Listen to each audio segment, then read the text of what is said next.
Welcome to the Predictive Playbook. My name is John Ryan. I'm your host, and I'm pleased to have a special guest on today, Steve Merrill from WagerTalk.com. Make sure you follow him at Steve Merrill. That's two R's, one L. And also at WagerTalk.com and SportsMemo.com, the sister site, more or less, for additional information on how to get his plays and his subscriptions. Because you know what? The guy's hit like 67% against the spread in college hoops. And I personally can't wait to see some of his early leans here for the NCAA tournament. We're going to break down the East and West tournament today, and then we're going to come back at the same time, 2 o'clock tomorrow, for the other two regions. So this will be the East and West. And Steve, welcome to the show. I'm just dying to hear how your week has been, your weekend. Did you watch the Players' Championship? I hope you did. I watched a little bit of NASCAR on Sunday instead, if that counts.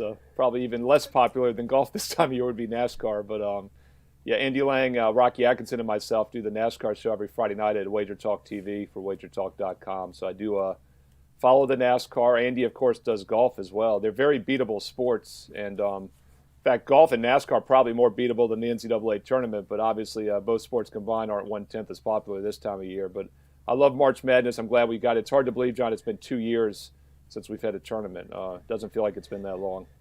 It does. It really is. It's just awesome that it's happening. Of course, there's some likelihoods that some games could see forfeitures. I think actually I saw one of your tweets that the over-under for that is 1.5 games. And, hopefully it's an under. Definitely. One would be more than enough for me. Yeah, actually, I saw one of the offshores, one of the more aggressive and prop-friendly offshore books last Sunday afternoon before the field was announced, had it at 61% chance that at least one team would have to forfeit a game due to COVID. So I put up that Twitter poll. I made it 1.5. I guess you'd have to say 1.5 is probably juiced to the under because over a half was minus 160, basically. And, we're doing this on Tuesday afternoon. This is the deadline, by the way, for teams to withdraw if they cannot compete. And Virginia and Kansas both basically have to wait 7 days, which is till about Friday or Saturday, and they play Saturday. But they're not going to pull out now. One interesting tidbit I did here, and I hadn't thought about it this way, John, is technically you only need 5 players. So you could be pretty beat up, and you're not going to forfeit still. And a team like Kansas or Virginia with even 5 players, could still be pretty dangerous in the first or second round. But yeah, I mean, odds are saying we will have at least one team have to forfeit a game due to COVID. And those 4 bonus teams that are waiting in the wings, once again, as of this evening, that expires. And after tonight, Tuesday, it's a forfeit. So we'll see where that plays out. And, yeah, unfortunately, it probably will happen. Although the more I thought about it, I don't know. If you want to have a little bit of a conspiracy theory and, if this testing's a little, suspect to start with, but I'm looking right now, live as of Tuesday afternoon, minus 160, no, any team will forfeit. That was minus 160, yes, on Sunday. So now it's about a 35-40% chance it happens. So the betting markets are now saying it's less likely than 50% that there's be a forfeit. So that probably has something to do with Kansas and Virginia looking better as we go, by the way. I would think so. Yeah, and I like that trend. It gets have that percentage keep going down. And another tweet that you provided was a graph of the round of 64 results. And yeah, the 9 versus 8 is always the toughest games to call. That straight up record is 72 wins and 68 losses in favor of the 9. The 10 versus the 7 is 55 and 85, which if I had to guess what these records were without knowing, I would have thought that would have been a little bit closer. 11-6 is 52 and 88, 12-5, where we get all those upsets, 50 and 90, which is very similar to the 11-6 at 52 and 88. Then it drops down. From here on, it's the favorites. 13 versus 4 is 129, lost 111. 14 versus 3, 21 wins, 119 losses. 15 versus 2, 8 wins. 16 versus 1, we all know it's only 1 win. Against good old Virginia, of all teams, to have lost that game. So what that chart's telling us right here, I think, in filling out your brackets, maybe this is the year you just take the 1 and 2 seeds, get them through the first round, and then try to figure out where they could stumble. Because it definitely doesn't seem like the 1-2s or 3s are in a position here to lose. But the 9-8s, I think most of the lines, Steve, for those 4 games this year are within a point or so a pick 'em. So that makes it even tougher for us pros to identify a potential really good, strong bet. In the West region, is there anything that really sticks out, like hit you first glance type of thing? Yeah, I mean, first of all, with the seeding, the committee catches a lot of slack, and I'll be the first to give them slack sometimes. But one thing, the reason I posted that chart, courtesy of CBS Sports, when they put it up Sunday night, I took a screenshot of it, is long term, and you and I, John, obviously from both the financial markets and the sports betting market, we take a very long term statistical look at things, more so than the average bettor, of course. And that's why you and I both have won now for 2-3 decades since we started in the 90s. And I love taking a look at the forest from the trees type thing with the overall, for example, the 11 seeds going into 2019, I'll say the last tournament, it wasn't last year, but we'll say, the last tournament, we all mean 2019. I believe the 6 seeds went like 3-1 or 4-0, but the 11 seeds for like the 7 years before that had been above 500 outright against the 6 seeds. So the 11s have been getting better over the last decade. But then again, you wonder, is that just a short-term abnormality, or has something changed in college basketball? Because you go back and look at that chart again, it's still 88 and 52. And by the way, that goes back to 1985. That's when the 16 seeds started. So we're going all the way back to 1985 with these numbers. And if you look at each seed, the higher seeds get better and better win-loss-wise. And that's how it should be. So the committee's done an excellent job really long-term when you look at it that way. But every year I do find some situations, in each region. We're talking about the West here. Gonzaga is a powerhouse team. I had that Fade the Public NFL video. I'm thinking about maybe doing a Fade the Public NCAA this week. I'm going to see how much consensus information I can get at Wager Talk. I think that could work well because this is a very public time of the year. I love to listen to the talking heads and the pundits on TV Sunday night. All 5 of the ESPN guys had Gonzaga in the finals. 2 of them had Baylor beating them, by the way. And I thought Baylor kind of sneaked into that 1 seed. They were really starting to falter down the stretch. The other 3 analysts had Illinois, Gonzaga. I think 1 had Illinois, the other 2 had Gonzaga winning. But they all 3 had that matchup. So all 5 had Gonzaga in the finals. I went over to CBS. I think there was 2 or 3 picks there. They both had Gonzaga as well. So basically 7, clean sweep of all the experts have Gonzaga in the finals. I don't know about you, John. That makes me nervous. And guess who they're going to face in the Sweet 16, perhaps? Virginia, the slowest paced team in the country. And one thing Gonzaga does not like to do is play slow. As you said, 59 and 34 this year for me in college basketball. Number 1 ranked at wagertalk.com, 87% return on investment. I think I used Virginia 3, 4, maybe 5 times this year, and I think I only lost once. And I know the time I lost, and that was against Gonzaga. I used it back in December on a Saturday afternoon. I watched that game early, turned it off pretty fast. But Virginia, who averaged like 6 turnovers a game, had 5 on their first 6 possessions. And they got down by double digits. They just couldn't catch up. It's like an option football team trying to catch up down 2 touchdowns. So, yes, Gonzaga smoked them in the first meeting by over 20, but Virginia's a tough matchup for them. But then, as we said at the top of the show, we don't know about the COVID situation. It looks like Virginia's going to play this weekend, but we don't even know for sure still. But, yeah, be careful with Gonzaga. I guess that's my takeaway here. Iowa's the 2 seed in that region. I don't think they're quite as good as those other Big Ten teams, but they could be dangerous still. Kansas is a 3. They're starting to play better. Really, Gonzaga has a pretty easy region here if they get by Virginia. I think that could be the game that trips them up. Yeah, I would agree, too. A team that I think is flying under the radar is the 7 seed, Oregon. Dana Altman and is legendary this time of year. And for the first time all season, they're healthy. So that is a team that was supposed to be the Pac-12 gem. Went through a horrific number of injuries. They didn't play well, but still 20-6 despite all that, and now they're on full power. So I think that might be a team to watch. They'll go arguably against Iowa. I started playing around with some. I scraped some 538 data. Where they have probabilities and that kind of stuff, and I started playing around with it with some of my machine learning stuff. And Iowa is really kind of being thrown to the curb. The sentiment. I have a program I did in Python for sentiment. Goes through 2,200 tweets with hashtag related to Iowa.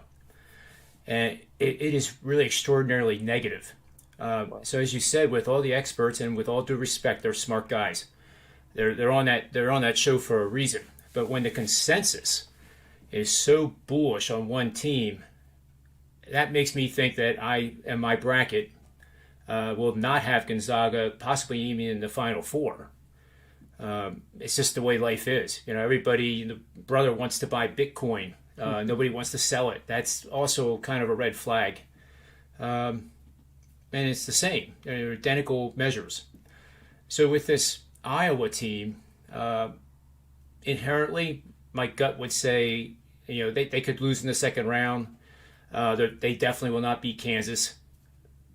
But the sentiment is telling me that I could actually pencil them in as that dark horse that gets to the Final Four, which I think a lot of people would say, John, you're nuts. There's no way in God's green earth that Iowa's going to the Final Four.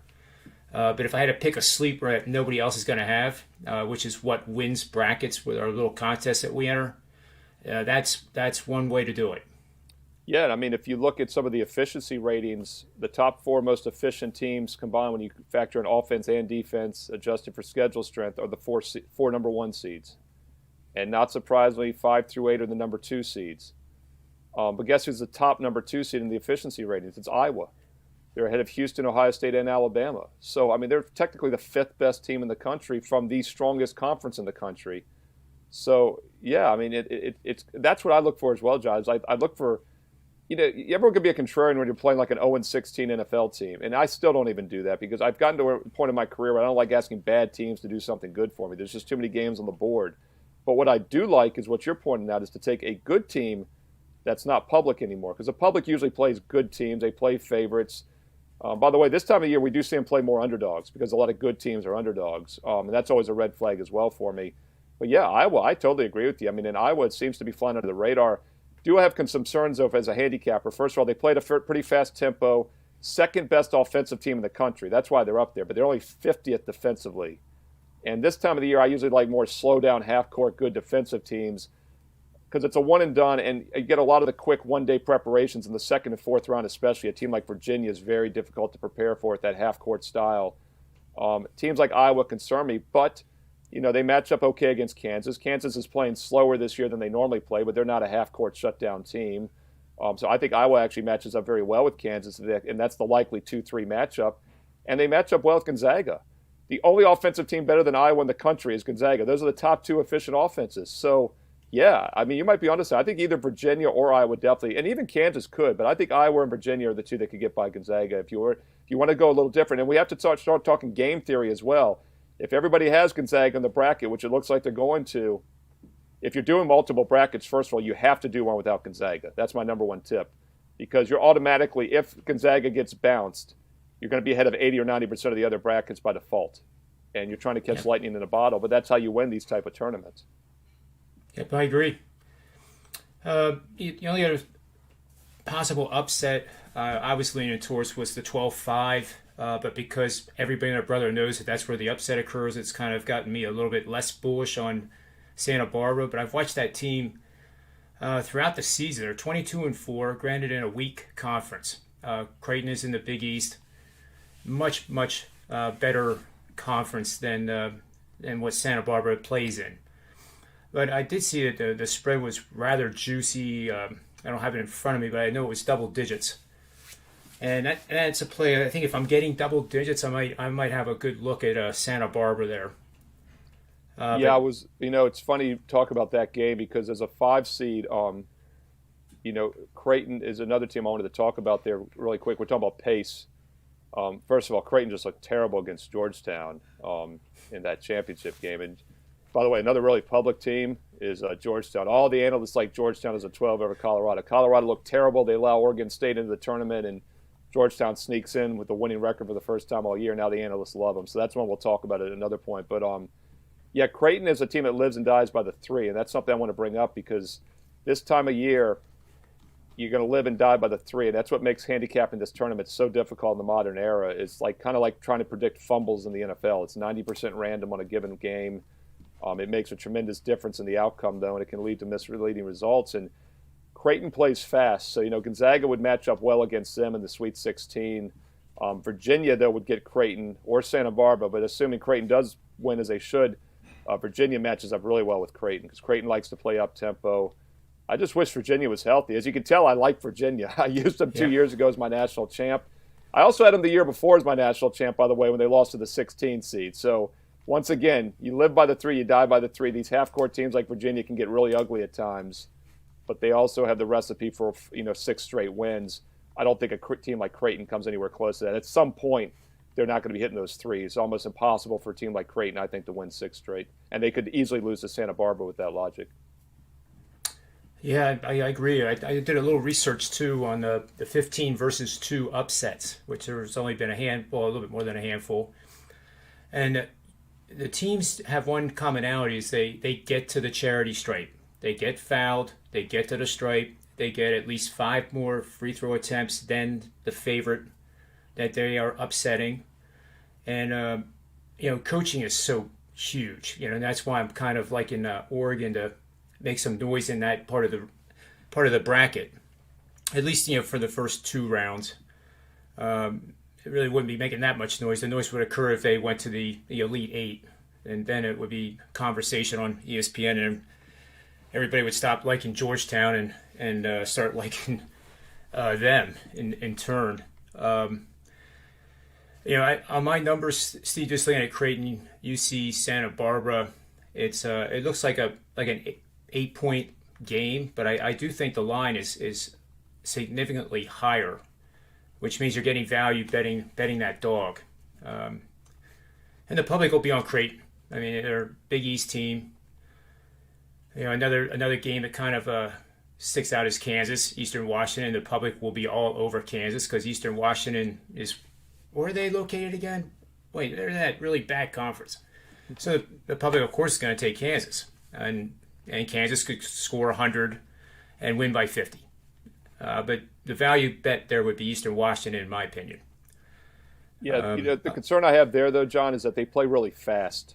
And I mentioned earlier, Kansas isn't a real fast team like they've been in years past. North Carolina, Kansas, you always think of up and down. Williams has been at both schools. Kansas this year has been more of a half-court team. And Bill Self was saying the other night when they faltered there in January, it's because their defense wasn't playing hard. They started playing better defense. They started winning. But still, Kansas still likes to play up-tempo. They're very athletic. So whenever I get a mid-major team like Eastern Washington that plays fast, it's a concern because they don't do it as well, and that's when a game can get out of hand. I don't necessarily disagree with you there, but I wish they were a slow-down half-court team. And by the way, Santa Barbara is, and Creighton likes up-tempo. So of those two, I think from a matchup perspective, Santa Barbara makes more sense for the outright upset. But I think you're right about the public. They'll be heavy on Kansas and probably Creighton as well. Yeah, I definitely agree. That's a great breakdown there, Steve, with UC Santa Barbara versus the other one. It definitely better bet on Santa Barbara for sure. I just pulled up on my sheets here free throw attempt rate, which is a metric that I've borrowed from Eric Haslam. And Haslam metrics, not everybody likes data like Steve Merrill and John Ryan. But if you're willing to do a little legwork, it's a very powerful database with a lot of great metrics that have meaning, and you can really break down a game pretty quickly on his site. So make sure you check that place out too. In terms of free throw attempt rate, which is what we want for the underdog, as you would expect, West Virginia is up there, Illinois is up there, Ohio State is 5th. I just named 3, 4, and 5, by the way. North Carolina is 7th. That's a team too. That's in a bracket that we'll talk about tomorrow. But they play Wisconsin and then lucky Baylor. So Baylor could be out. Before the Sweet 16. And North Carolina's no joke right now. They're playing at a pretty high level, probably playing their best basketball game, and they will be an underdog. And they are a team that gets to the free throw line, and they're also the best rebounding team in the nation. So that might be one of the ones that we're looking at here that we could talk more about on tomorrow's show. But looking, just scanning down the list here, USC is like 12th. So there's one in our Western region that has one of the parts necessary to get to the Sweet 16, and everybody puts the Pac-12 down, and for good reason. Any other thoughts here for the West region? Well, I'll say this, one thing we talk about a lot this time of year is conferences. And you mentioned Oregon earlier as a potential sleeper. No question the Pac-12 struggled this year. And we saw Oregon State as a 9-point dog sneak their way into the tournament by winning the championship. Oregon State, by the way, plays very slow half-court basketball. Once again, dangerous come tournament time. But we got the play-in game between by far the best conference this year, Michigan State in the Big Ten, against UCLA on Thursday. I don't want to read too much into one sample, small sample size, one game. But that's another, by the way, and I don't disagree. I was thinking, boy, Michigan State, because every year we see one of those. By the way, one of the reasons the 11s have done so well against the 6s is because it seems like almost every year one of the play-in 11s goes a couple rounds. And VCU made that Final Four run a decade ago out of the play-in game. And Michigan State, peaking at the right time, a team that underperformed all year. I didn't disagree. I could see them making that run. But guess what? All the analysts on Sunday's shows are Michigan State. They're not going to only win that game. They're going to win several games. So I'm like, oh, maybe not now. It's getting a little public for me. So if we see UCLA come out and really play well and beat Michigan State Thursday night, could that maybe be that, that buy on Pac-12 sign like you're talking about with a team like USC, Oregon, who you mentioned earlier? And as I said, Colorado, we'll talk about that game later, but Colorado's playing Georgetown, who was under 500 all year and just made that run to win the tournament against Creighton. Nobody likes Colorado anymore, I have a feeling as well. In fact, the analysts were all over Georgetown Sunday night. So the Pac-12 is definitely the conference everyone is sleeping on. So if you're looking to find some value, that's probably where it's going to be. Yeah, I definitely agree. And that Colorado game is very interesting. That's a game that I'm definitely targeting Colorado, and sentiment has a lot to do with it. You have a Georgetown team that caught lightning in a bottle. They're 13-12. They have a lot of flaws on that team at both ends of the court. Consistency being probably the number one problem. But I thought too, Michigan State was deserving of getting a seed and not having to play in, given that Syracuse was given a spot. And I had Michigan State as a much better team than Syracuse. If they played head to head, Michigan State would be 5-point favorites on a neutral floor, based on my stuff. So I was kind of surprised by it. But the flip to that is Michigan State might now have a little chip on their shoulder. How dare you give us a playing game? Are you kidding? And they have good coaching, and that's so important at this tournament. The cream really does rise to the top, and I go right back to Altman at Oregon again. So so far we've learned that we're not going to have Baylor or Gonzaga in the Final Four, and we're going to have Iowa and not Michigan, because everybody is in a love affair with them in the East bracket. So looking at that, Steve, where do you think Michigan is going to have their stumble? And I'm guessing you're probably going to say Colorado.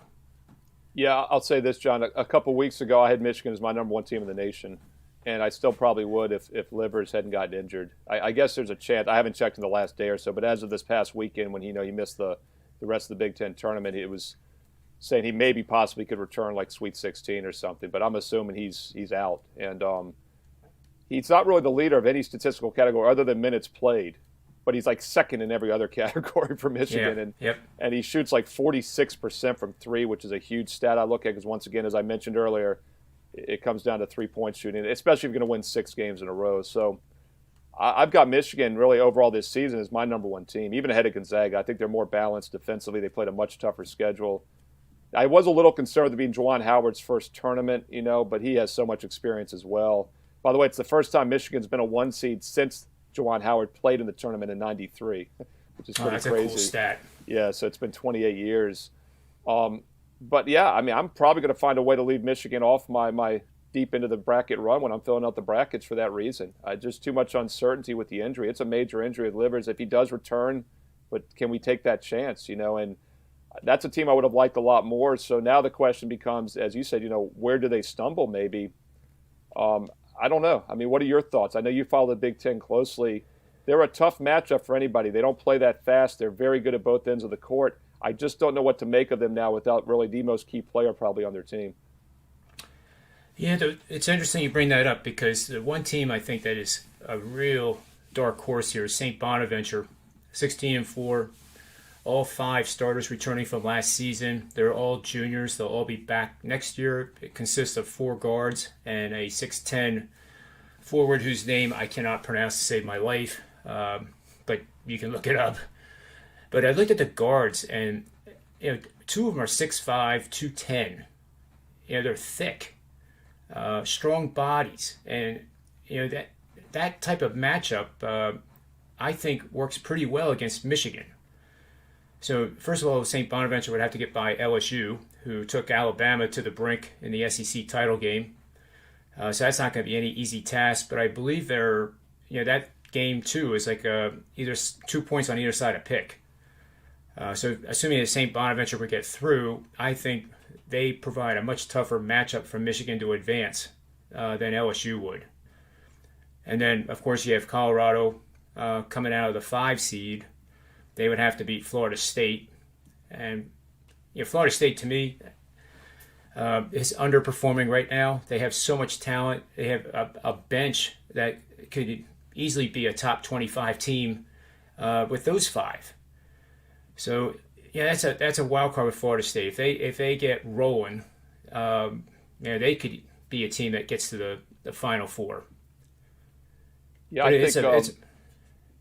think both of those are interesting because both Colorado and Florida State. I actually had 2 best bets last Saturday. I had an 0-2 Saturday. I'm still 59-34 in the college season. That was with an 0-2 Saturday, my last 2 picks. So anybody that's waiting for that drawback before jumping on, now's the time. I would agree. A mere 87% return on investment. I was at like 100 a few weeks ago. So we got that drawback at the right time, John, for people to jump on board. But yeah, the 2 games I lost Saturday were Florida State and Colorado, both as favorites. So I like those 2 teams. They likely will meet here, as you said, in the round of 32. I think either team that wins that game could be difficult for Michigan. The problem is who even wins that game, though. I mean, those are both dangerous teams. If Michigan was healthy, I'd really like them. I'd have them quickly go into the Elite 8 or even the Final Four, but just so much uncertainty now, as you said. Bama, by the way, is at the bottom of that bracket. Another really interesting team to talk about. Second most defensive efficient team in the nation, yet they play at like one of the 10 fastest paces in the nation, something we don't normally see. And I talked about how I love good defensive teams, but I also said half-court defensive teams. Bama forces a lot of turnovers, a lot of pressure, especially in the second and fourth rounds. That's going to be a tough team to play when you only have 1 day to prepare. So that's another team to kind of dig into the matchups and the stats on. Yeah, and then I guess the game where the line was kind of shocking to me is Abilene Christian, last I looked, as a 7-point underdog to Texas. 14 against a 3. I was expecting to see double digits. And that game is really getting my attention to possibly play Abilene Christian. But unfortunately, the public is on Abilene Christian, which tempers my enthusiasm then to back them. But I guess if there was going to be a monumental upset, maybe that's the game. But I mean, it's hard to go against Texas, Yeah, I was going to say, and Abilene doesn't really play that slow either. Normally you look for the other thing about these slow down half-court teams I keep preaching about as underdogs is that when there's less possessions, you've got a better chance to stay within the number or even pull the outright upset. That's why it's not a coincidence that Virginia is the only 16-1 loss ever, because it wasn't that Maryland-Baltimore County played slow. It's just that Virginia plays slow, so by default their opponent is in it. And then when you're not hitting the threes and the other team is, that 1 in 140 chance happened. And we'd almost seen it happen back in the late 80s, of course, with Princeton, when they lost to Georgetown by a point. And that was like a 50-49 game, if I'm not mistaken. So those are the type of teams I like to look for. Abilene actually plays fairly fast. So here again, that style's not going to work against any Big 12, powerhouse. But you can make a case this is not a good setup for Texas. I mean, they're coming off the Big 12 title, had to run all those games in a row with no rest. Now they're playing an inferior opponent who, by the way, was in the tournament in 2019. So they do have some experience in recent years. But yeah, that line did look short. Just without running my power ratings and stuff, I would have assumed it was going to be double digits as well. It just shows also why we see more upsets. I don't think a decade or two ago we were seeing too many 14 seeds that were only a 7-point dog. Yeah, it's interesting. I just looked up their free throw attempt rate. It's not all that good. Texas actually is much better getting the line than Abilene Christian. I was hoping to see the other way around because then Right. that would really support the chance. But in these one game settings, I guess nobody has ever had a perfect bracket in the history of this thing, and that's what makes it so much fun because there's going to be upsets and trying to figure out which one sometimes can be an exercise in futility. But you and I are all about the dog covering. If they didn't win and the upset didn't occur and we cover, that's a success. But when you're playing straight up in these brackets, I think our theme, Steve, for this show has been you kind of want to do the opposite of what the herd mentality is telling you to do. Oh, no question. Just because everybody's assuming that Gonzaga is the best team, and on paper, Steve, you would agree they're probably one of the most efficient offenses of any team in the last 20 years. We're not just this season, and regardless of the conference they play in. But these teams that are superpowers sometimes have that one game where the sun doesn't rise in the east and it doesn't set in the west, and strange stuff happens. Yeah, and I mean, the thing for me, too, is obviously I like a contrarian outlook in handicapping in general. I did the Fade the NFL public video for Wager Talk TV. I started that in late November, and it went 31-7, fading the most public plays I mentioned each week through the Super Bowl. It's just amazing. And then I've done a power rating video on college hoops. So as I said earlier, I'm going to try to combine the two and do a Fade the public here in the NCAA tournament. We'll see how that plays out here in the next couple of days. But you also have to make a case or have a realistic reason to go against a team. And Gonzaga is as good of an offensive team as I've seen in recent history. But as I've said several times on the show today, defense and slow down tempo teams are what I like in the postseason. Gonzaga's great offensively, but they play fast. And they're like top 10 defensively. They're not bad. I mean, there's only like 3 other teams in the country that are top 10 both. So they're a very good team. But they played a very weak conference. I don't want to say they played a weak schedule. They played a lot of good non-conference games. They blew up Virginia. They played Auburn. They played some other teams. But then they haven't played them now for 2 months. And that's what concerns me. I would have felt a lot better about Gonzaga if they were playing these teams the last 2 months, especially when those teams are playing better as well. I just don't know if you can flip a switch after playing weaklings. I mean, BYU was decent, and actually BYU had a 12-point lead on them just a few nights ago. And yes, Gonzaga came out and smoked them by like 22 in the second half, won by 10, didn't cover. But I just don't know if you can turn it on when you have to. They haven't been in any tight, close games in months, if at all, this year. That's something else, John. The Big Ten is so battle-tested. I worry about the Big Ten wearing each other out this year. But, boy, I'm not worried about them in a tight, close game, that's for sure. I am worried, and also that offensive efficiency is great when you need to score, but in a tight, close game, half-court defense is what I'd rather have as well. So I think there's some reasons to fade Gonzaga. And then, as you said, fade the mentality of the public thing, there's no question that's about as big as I've ever seen on one team in recent history. Yeah, I agree. I wish a line would come out where the one side of the bet is you choose Gonzaga. The other side is the Big Ten. Yeah. And I would take that bet because it probably should be Big Ten laying 3-4 to 1, but I bet you it'd be closer to pick 'em because of all this bullish sentiment that Gonzaga is getting from the public. You could do that with the Big 12 too. In other words, you're making a bet that Gonzaga does not win. Yeah, and once again, I wish Michigan was healthy. I'd love that bet if Michigan was healthy, but that's eliminating who I thought was the best team in the Big Ten, actually. So I guess something we can close out here with, I mean, we're going to do another show tomorrow, so we could also save it for tomorrow, but other than the Big Ten and Gonzaga, who would you like? Obviously, Baylor is everyone's number one choice. As I mentioned, ESPN had all 5 had Gonzaga. 2 of them had Baylor beating them. And by the way, I'm not big on Drew. You talked about coaching. I totally agree with you. I'm not big on Drew in a big game scenario from Baylor. So I'm looking to fade Baylor, looking to fade Gonzaga in some of the brackets. I think if you want to pick up some quick points, if that happens, you'll be ahead of 90% of the other brackets also automatically. But, if I go down the list here, other than maybe Alabama, One other team is Houston, who rates very high in my efficiency ratings. They play extremely slow half-court defense. Um, that would be my sleeper, and that's the only reason I'd be a little leery. But yeah, I think Big Ten versus Gonzaga. I would definitely take Big Ten if I'm getting pick 'em or low minus money on it. Yeah, and tomorrow we'll take a look at the South, where I think another sleeper like, and Houston's really not a sleeper. They're an excellent team, but I think Arkansas has what it takes to make a deep run, possible Final Four, and you would get some pretty handsome odds for them to make the Final Four. But we'll take a look at that tomorrow.